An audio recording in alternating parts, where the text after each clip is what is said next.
Provavelmente alguém tropeçou num cabo, ou então algum equipamento foi desligado por engano, enfim. Geralmente gira em torno de problema ou de AC, né, ou então de cabo mesmo. Geralmente não foge muito disso depois que o sistema já está funcionando. Tá? Então tem que achar onde que está esse problema. Existem formas simples de encontrar isso também. Tá? Que eu vou mostrar também um pouquinho mais para frente.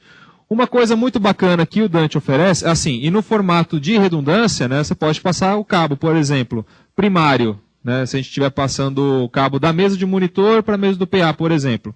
Né, você pode passar por uma região, lá na casa de show, né, na instalação, e o outro cabo, né, a rede secundária, né, você pode passar por um outro local completamente diferente. Passar os dois juntos no mesmo local, geralmente não é recomendado, né?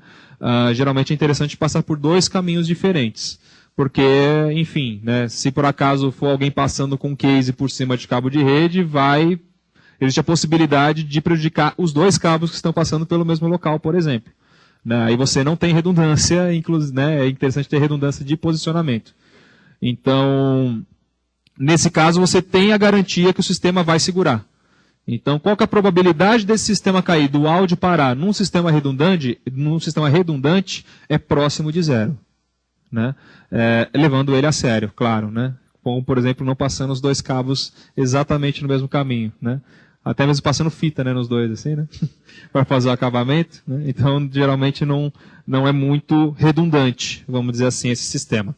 Uma outra coisa muito bacana da rede Dante, né, é que você não precisa configurar manualmente os números de IP dos equipamentos. Né? Tudo isso já é descoberto automaticamente. Então, o que é um número de IP? É como se fosse o RG do equipamento dentro da rede. Tá? E número de RG, existe o mesmo número? Assim, no Brasil, né, eu sei que sim, existe, mas dentro das vias comuns, né? Dentro das vias comuns, existe o mesmo número de RG? Não. Né? Dentro das vias comuns, não. Se tiver, vai dar problema? Vai, assim como na vida real, né? Ou não, né? Vai dar problema? Vai. Assim, a mesma coisa no número de IP. Se você tiver dois equipamentos na mesma rede, com o mesmo número de IP, com o mesmo número de RG, entre aspas, você vai ter problema? Vai. Vai ter conflito de IP, esses dois equipamentos não vão constar na rede e existe uma possibilidade deles derrubarem a rede inteira. Tá? Então, por que no Dante isso daí não acontece? Porque na rede Dante ele tem o seu próprio gerador de IP, vamos dizer assim. Né? É como se fosse o DHCP do seu roteador. Ele mesmo vai dizer, para quem se conectar a ele, qual que vai ser o número de IP. Ele vai encontrar um número de IP livre e vai fornecer esse número de IP para o seu tablet, para o seu celular, por exemplo, né, no caso do roteador, mesma coisa na rede Dante. Então, se eu conectar a CL5 na QL5, entre uma interface Dante e a outra interface Dante, elas já vão se conversar e cada uma vai ter um número de IP diferente, então não vai ter conflito entre as interfaces. É possível colocar um número de IP fixo nas interfaces Dante, dependendo da instalação que eu fizer, pois daí pode ser necessário. Dá também.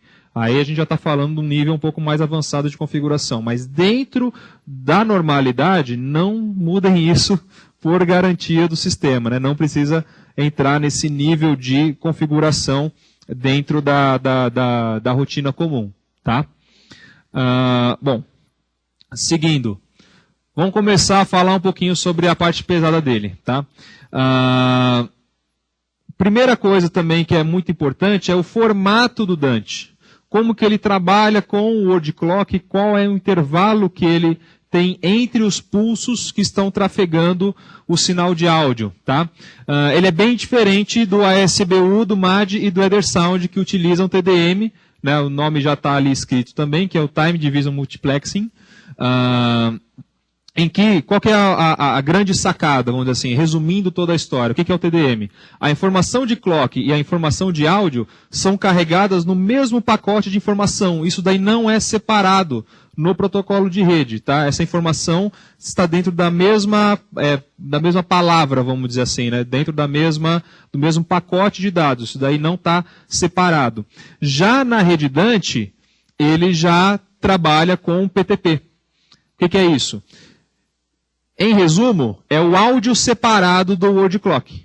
Então você tem um pacote de dados que trabalha com o word clock e um pacote de dados que trabalha com o áudio. Qual que é a grande sacada disso? Numa estrutura de rede, você consegue dar prioridades para os pacotes de informação. O Dante automaticamente, o que ele faz? Ele dá prioridade para o pacote de informação de clock. O clock é o mais importante, não o áudio. Então, assim, o clock é o que tem a maior prioridade. Logo em seguida, eu tenho a prioridade do quê? Do próprio sinal de áudio. A terceira prioridade são os dados de comando, né? Vamos dizer assim, o dado, por exemplo, de dar um ganho num stage box, por exemplo, né? Ou então um endereçamento de rede que eu estou fazendo lá no meu computador, lá no Dante Controller. Isso daí é considerado uma terceira prioridade, né? Faz sentido, né? Então a gente tem essa ordem de prioridade. Então o clock do Dante ele é bem mais interessante por esse motivo, por causa do formato dele, por ser PTP, né? E a precisão, como já está escrito ali também, né, é em microsegundo. Tá? Então a gente está falando de um intervalo de tempo bem pequeno. Né? Aqui a gente tem uma outra coisa interessante também, que é o seguinte, a própria rede Dante, a própria interface Dante na realidade, ela pode ser geradora de word clock. Então, por exemplo, se eu chegar aqui numa CL5, lá no Setup Word Clock, eu tenho diversas opções, assim como acontece em outras mesas da Yamaha também. Tá? Uma das opções, eu tenho uma nova lá chamada Dante 48K, ou Dante 44.1. Dá na mesma nesse caso que eu vou falar agora. Qual que é a grande sacada? Se eu chegar e selecionar Dante aqui, não é mais a CL5 que está gerando o word clock. É a interface Dante que está na CL5 que está gerando o word clock agora. É essa mudança que eu fiz aqui. Conseguiram entender mais ou menos qual que é a diferença? Se eu colocar aqui interno 48K, a geradora é a própria mesa, o próprio console. Se eu colocar Dante 48K, a gente está falando da interface Dante, da interface da Audinate, que está dentro da CL5, que está gerando esse word clock. E existe uma vantagem muito grande de fazer essa troca. Qual que é a maior vantagem? A rede Dante, ela trabalha com algo chamado Preferred Master, como se fosse um master preferencial, vamos dizer assim. Você ativa essa opção nos equipamentos que você deseja que possam ser o master do sistema. Geralmente, os consoles. Né? E desativado em qualquer outro equipamento. Percebam o seguinte, aqui na apresentação que eu coloquei, a gente tem aqui, ó, Preferred Master, tanto numa CL5 quanto numa CL3. Está selecionado isso. Só que, qual que é o master? Apenas a CL5, assim como acontece com qualquer outro sistema digital em que você tem que se preocupar em configurar o word clock. Né? Acredito que não é novidade para muita gente a informação de word clock, mas é legal a gente só dar uma leve relembrada. Eu tenho que ter apenas um master de word clock no sistema e todos os outros equipamentos que estão interligados digitalmente são escravos dessa informação de sincronismo. Existem várias formas de trafegar essa informação de sincronismo. O mais comum é a própria conexão de word clock através do cabo BNC que a gente encontra em vários equipamentos. Dá para trafegar de outras formas? Dá, via cabo óptico, dá para trafegar via ASBU, dá para trafegar de várias formas diferentes. Tá? Inclusive via protocolo de rede. No caso aqui do Dante também, você consegue trafegar pelo mesmo cabo de rede que está trafegando áudio, dados de comando, né? Estou trafegando o word clock também. E qual que é a vantagem de você colocar esse Preferred Master e utilizar o Dante ao invés de utilizar o word clock interno, né, do console? Se por um acaso, sei lá, caiu a energia de onde está a CL5, lá na região do monitor, por exemplo. Né? Aí o que vai acontecer? Se ela tivesse com o interno 48, perdeu a referência do word clock em todo o sistema, concordam comigo? Porque o que vai acontecer? Coloquei interno 48 e interliguei outros equipamentos via rede Dante. Concorda comigo que a CL5 vai gerar o word clock, vai repassar a informação de word clock via rede Dante e vai chegar em toda a rede, quem como master? A própria CL5. Tá? Neste caso, tem uma informação importante também sobre a rede Dante. Concordam comigo que o word clock da CL5 é um word clock externo da própria rede Dante? Propriamente dito? É uma interface Dante que está gerando o word clock? Não, então é um word clock externo. Faz sentido? Tudo bem? Então o que acontece? Se eu quiser utilizar o word clock de um equipamento específico, sem ser interface Dante, eu tenho que ticar esse cara aqui, ó. Slave to External Word Clock. Então, se eu chegar lá no Dante Controller, que é um software da Audinate, é gratuito, dá para baixar lá no site da Audinate, Mac, PC, tanto faz, tem várias versões para vários sistemas operacionais, tá? Disponíveis lá. Então, essa opção faz parte do Dante Controller no Clock Status, naquela abinha que está selecionada ali. Então, selecionou Slave to External Word Clock, eu estou recebendo o Word Clock de um outro equipamento externo. Pode ser, por exemplo, o Word Clock da própria CL5. Se por acaso cair a energia dela, eu vou perder a referência de Word Clock, logo todo o meu sistema vai ficar mudo. Todo o meu sistema vai ficar sem áudio. Mesmo aqueles que não estão recebendo o áudio da CL5, mas estavam recebendo a informação de word clock. Era referência de sincronismo. Tá? Então, vou deixar de ter áudio no meu sistema inteiro. E se eu tivesse colocado em Dante 48K? O que iria acontecer? Se por acaso caísse a CL5, a interface Dante não está mais gerando word clock, automaticamente o Dante vai procurar em toda a rede quem que está selecionado como Preferred Master também, e esse outro cara iria assumir, né, a função de Master de Word Clock. Aí você fala, pô, Matheus, mas aí pararia o áudio de todo mundo por alguns segundos, né? Sabe por que não? Porque se o Dante perde a referência do Master, aí cada interface trabalha dentro do seu próprio Word Clock. Então, durante alguns segundos, eles até conseguem segurar a onda. Né? Mesmo todo mundo gerando o seu próprio word clock. Quando ele decide alguém ser o master e ser o referencial de todo mundo, aí sim, a partir daí, você pode funcionar o sistema por diversas horas, por dias, né? Que você não vai ter problema nenhum de clock, porque está todo mundo trabalhando dentro da mesma informação de sincronia. Então, o Dante, ele automaticamente procura um novo master. E aquele preferred master vai dizer o seguinte, quais são as interfaces Dantes e que ele vai dar prioridade para ser o master no caso de uma queda de AC de uma parte do sistema. Então, se cair o master, ele automaticamente já coloca outro.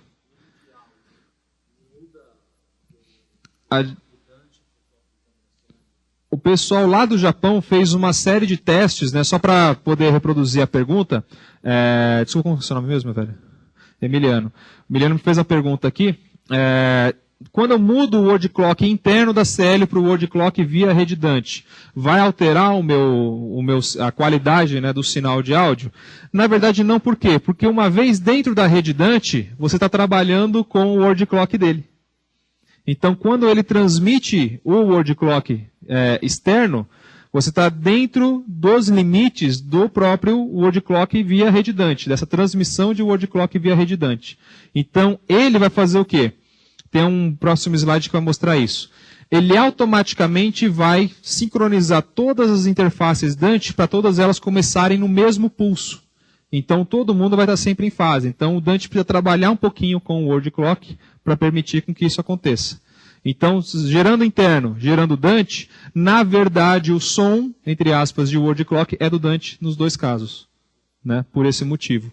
Então a mudança sonora é nula. Sim.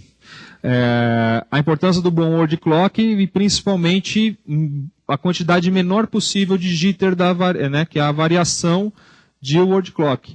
E a variação de word clock pode ser um problema na rede Dante se você estiver trabalhando com switchers muito baratos. Aí eles podem provocar esse jitter considerável aí no word clock, dependendo de quanto tempo ele demora para analisar o sinal e repassar adiante. Então, por isso que a gente recomenda switchers mais parrudos para trabalhar com isso, né, para trabalhar com Dante. Então, assim, tem até algumas imagens que ajudam a explicar isso que eu acabei de falar, né? Já adiantando um pouquinho, né? que é sinal em multicast que está escrito ali, né? Depois de selecionar o master, ele vai começar a transmitir um sinal em multicast. Multicast ele gera apenas um pacote de dados que vai chegar em vários equipamentos do outro lado, em várias interfaces Dante do outro lado. Eu tenho um outro formato que se chama unicast. Unicast é, por exemplo, se eu quiser mandar um dado do RIO para QL e para CL, o que ele vai fazer? Ele vai pegar aquele um canal, vai mandar ele num pacote de dados para QL, vai gerar um outro pacote de dados na origem mesmo e vai mandar para CL. Tá? No modo multicast, o que ele faz? Ele gera um pacote de dados só. Quem vai fazer o splitter, vamos dizer assim, né, seria o switcher. Tá? Então o modo multicast é exatamente isso. Ele gera um pacote só. E ele é dividido depois, lá na frente, né, nos próprios receptores ou então com o switcher no meio do caminho, que é o mais indicado. Então o sinal em multicast acaba sendo basicamente isso. Tá? É claro, quanto menos switchers no meio do caminho, mais fácil é esse caminho do sinal. Tá? Então sempre, o que ele vai fazer? Ele vai perguntar qual que é o tempo para o master. Né? E esse master vai mandar o tempo de atraso para deixar todo mundo sincronizado, todo o clock dentro de um termo em comum. Tá? Se por acaso cair o master, um outro assume para todo o sistema não parar. É basicamente isso o que o Dante faz em relação ao clock. Aí, entrando um pouco nesse comparativo, né, vamos dizer assim, dentro do Dante, Edersound e CobraNet, já comparando os dois no osciloscópio, o que a gente tem? Né? Num Edersound, olha só como que a gente tem o sinal. Ele está em sincronia, mas está fora de fase. Percebam que onde começa um pulso, não é onde começa o outro. Né? Ele está defasado em relação ao outro. O tempo está diferente entre os dois pulsos. Se por um acaso você adicionar mais um switcher na rede, ele vai ter um tempo até analisar esse sinal e repassar adiante. Percebam que agora foi deslocado, né, o pulso em relação ao outro. Agora qual que você tem ali? Um atraso de 180 graus entre um pulso e outro. Vai gerar problema? Será que vai gerar problema, né? Com certeza você pode ter um problema em cima disso, se por um acaso você tiver, por exemplo, um stage box, ou melhor, dois stage box no palco, um distribuindo um lado do palco, outro distribuindo o outro lado do palco. Se por um acaso desse outro lado você colocar esse switcher a mais, no caso do Edersound, o que vai acontecer? Todas as saídas analógicas desse stage box, comparado com esse outro stage box, vai ter uma defasagem de 180 graus por causa do switcher que foi adicionado na rede. Isso com Edersound, não com o Dante. Tá? Com o Dante, ele consegue resolver esse problema automaticamente. Então, por exemplo, aqui a gente tem o sistema em fase. Tá? Os dois pulsos começando praticamente na mesma posição. Se por um acaso você adicionar outro switcher na rede, olha só que interessante. Não muda essa relação de fase. Porque ele automaticamente analisa onde está começando o pulso e vai sincronizar todas as interfaces para elas começarem o sinal, né, para você ter o start lá do pulso, sempre em fase. Então você não tem esse problema com a rede Dante. Por mais que você coloque mais switchers, né, ou mais equipamentos Dante em cascata, em comparação com o outro, você não vai ter problema com fase. É importante? Acho que é um pouco, né? É claro que ele vai obedecer a latência maior, vamos dizer assim, né? Só que isso não está diretamente ligado à latência. Então, por exemplo, se eu tiver uma latência de 0,25 milissegundos na mesa de monitor e 0,5 segundos na mesa de PA, não significa que aquela mesa vai ficar com a latência de 0,5.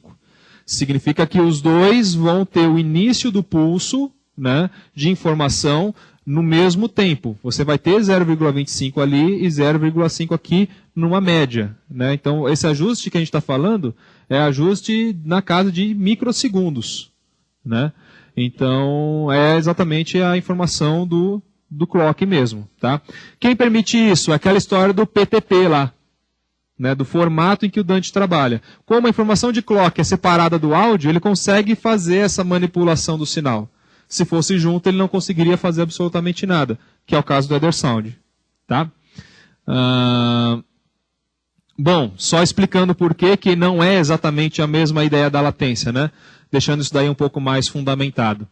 Então, dentro da casa de microsegundo, né? Então, você tem esse ajuste acontecendo dentro dessa casa de 1 microsegundo. Mas, na prática, a gente está falando de um ajuste de 0,2 microsegundo na prática de rede. Então, assim, é um ajuste bem micro, não tem nada a ver com a própria latência propriamente dita que você configura na interface. É mais realmente onde começa o pulso entre uma interface e outra, para todas elas começarem em fase. Tá? Indo um pouco mais para latência. Deixa eu ver, agora é 4h15. Vou mais só essa parte aqui da latência. A gente dá um intervalo aí que o coffee break chegou. É legal deixar essa informação aí na gravação também, o pessoal saber que eles perderam, né? Então vamos só avisar que teve, né? O pessoal fica com vontade depois. Então, assim, na latência do Dante, né, uma das coisas que é mais importante a gente entender, que quem adiciona essa latência na rede é o próprio switcher. Quando a gente fala de latência de rede, tá, gente? É mais ou menos aquela história quando você está gravando multitrack. Você tem aquela informação de buffer, né? Quanto de buffer que você vai utilizar no software.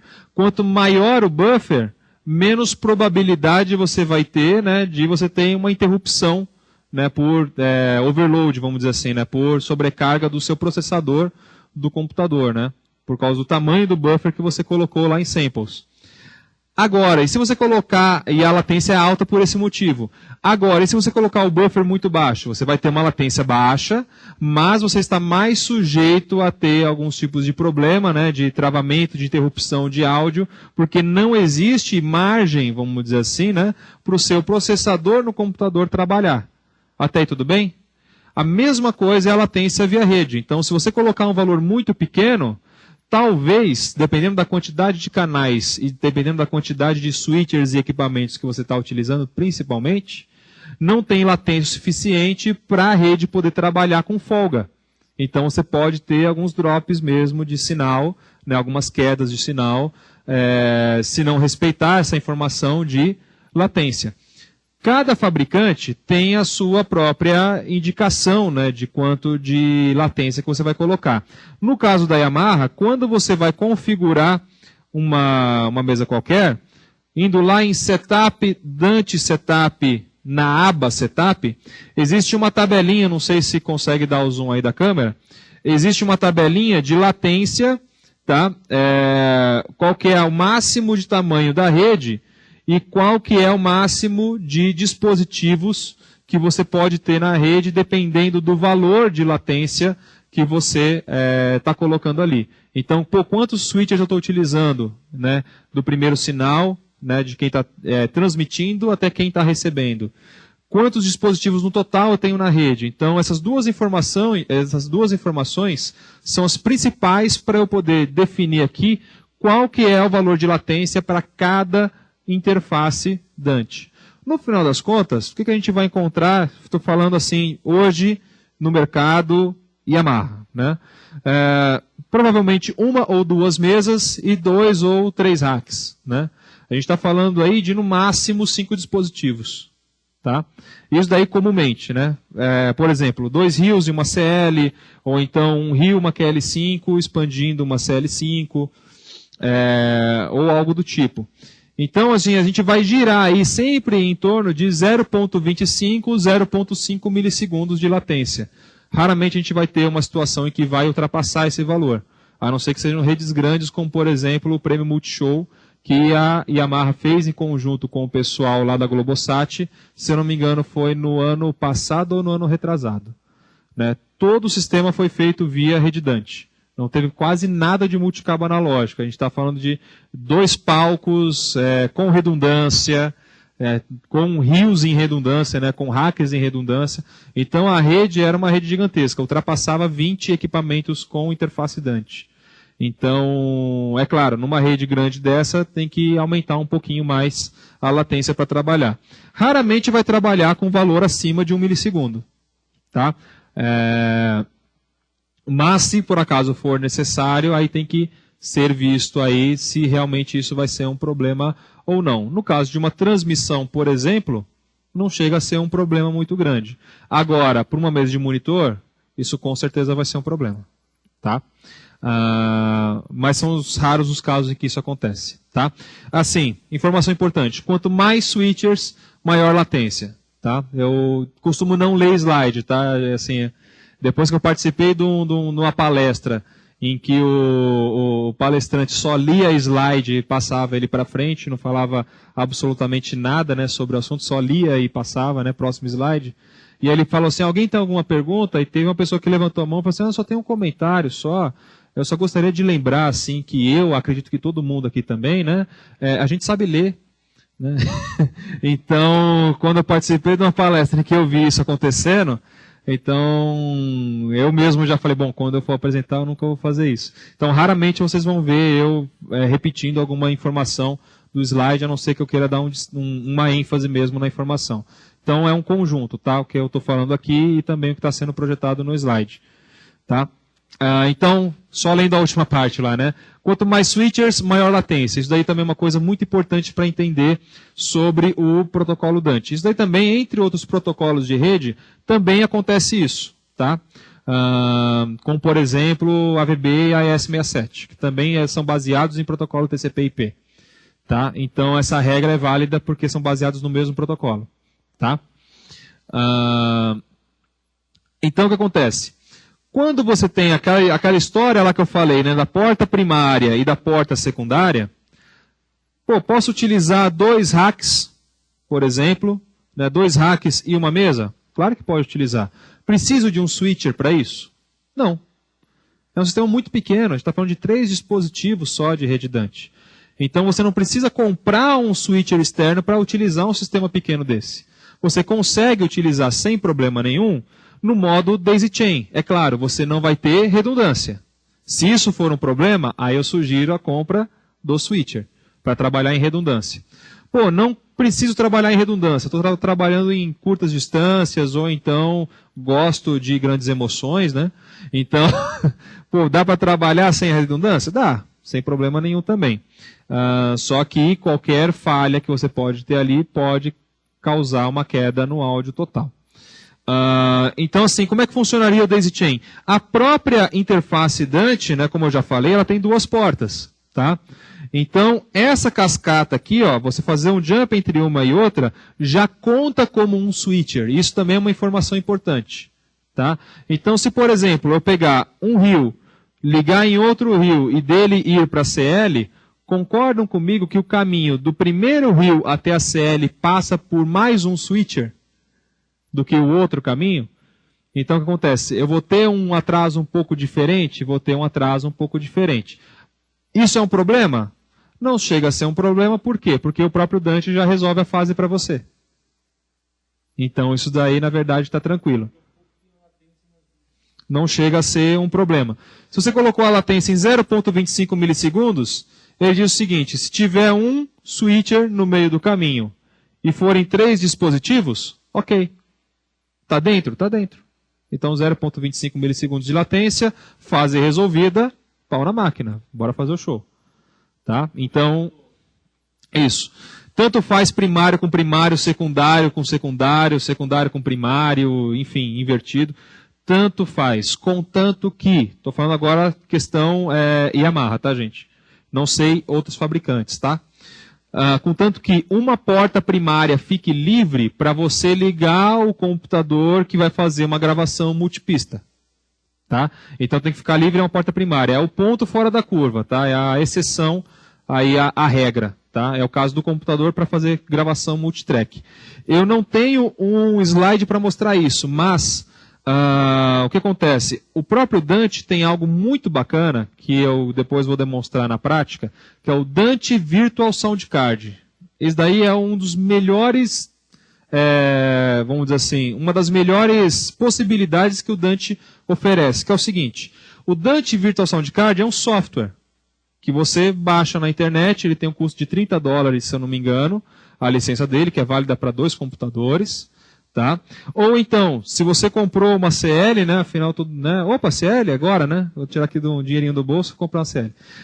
Comprou uma CL, comprou um Rio, qualquer equipamento da Yamaha que trabalha com interface Dante, vem uma folha amarela que é a licença do Dante Virtual Sound Card embutido, então você não precisa gastar os $30, tá? Já vem essa licença, né, aí compra, né, gasta aí os seus, né, 105 mil reais, aí, 110 mil reais, né, para economizar $30. Faz todo o sentido do mundo. Então, assim, os equipamentos já vêm com a licença? Já vem com a licença. Se, por acaso, você quiser ter no seu computador, dá para comprar a parte também no site da Audinate. Isso daí não tem nada a ver com a Yamaha, tá? Então, a Audinate tem esse programinha, Dante Virtual Sound Card. Uma vez instalado no seu computador, ativada a licença, ele transforma a entrada de rede do seu computador numa interface de áudio de 64 canais de entrada e 64 canais de saída. Sem nenhum tipo de adaptação de hardware nem nada. Simples assim. Cabinho de rede, entrada de rede, apertou Start lá no software. Qualquer software multipista, até mesmo o Reaper, funciona. Tá? Que é o mais simplesinho aí de todos. Até mesmo ele dá para fazer funcionar. Tá? Então é bem interessante nesse sentido. Pô, quero fazer uma gravação ao vivo? Tá pronto. Você vai precisar de um cabo de rede só. Mais nada. Tá? Quero fazer uma transmissão, por exemplo. Pô, dá para fazer? Dá para fazer também, sem problema nenhum. Tá? Da mesma forma, gravou no computador, quero fazer um Virtual Sound Check, quero mandar aquele multipista de volta para todo o sistema. Posso fazer isso? Sem problema nenhum também. Deu play, fez o endereçamento via rede, o seu sistema vai receber essa informação também. Tá? É muito interessante essa possibilidade que o Dante tem. E é com custo baixíssimo, se a gente for parar para pensar. $30, é claro, hoje está R$4, né? Então não chega a ser um investimento tão baixo. Mas, comparado com com outros softwares que a gente tem por aí, que o custo também é em dólar, é um custo bem baixo pelo que você ganha com ele. Exatamente. Quanto que custa uma placa de som de 64 canais? De entrada e saída. Então, assim, se você já está trabalhando com Dante, essa interface vai custar $30. São 2 interfaces, né? Porque aí você consegue instalar em 2 computadores ainda. São 2 licenças. Então, são $15 aí na prática, né? Que você vai gastar. Você tem 3 opções de latência fixas, né, do Dante Virtual Sound Card, que é 10 milissegundos, que é alto, 6 milissegundos, que é alto, né, e 4 milissegundos, tá? Que é quase alto. Dependendo do caso, não é um problema. Assim, é claro, se você precisar trabalhar com ida e volta, dependendo do processador que você estiver trabalhando, a qualidade, né, do seu computador, isso vai ser um problema.